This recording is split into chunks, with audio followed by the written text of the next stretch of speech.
Hello everyone, এটা ছিল একটি লোকনাথ বাবা পুজোর দিনের একটি ছোট্ট মিনি ব্লগ তোমাদের সাথে নিয়ে চলে এসেছি আবার ব্লগটা শেয়ার করার জন্য। তো আমাদের ছিল সেদিন আমার বরের এক কাস্টমারের বাড়িতে পুজো ছিল, লোকনাথ বাবা পুজো। তো সেখানেই চলে গেছিলাম।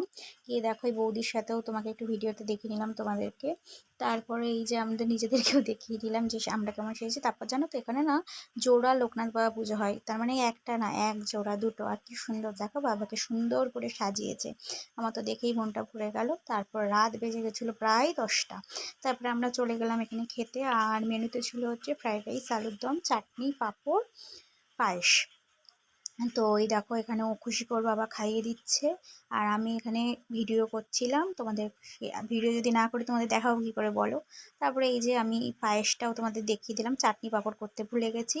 ব্লগটা যদি ভালো লেগে থাকে like comment share and subscribe করে, তোমরা কিন্তু কেউ সাবস্ক্রাইব করছো না, please please please share and subscribe করে দিও।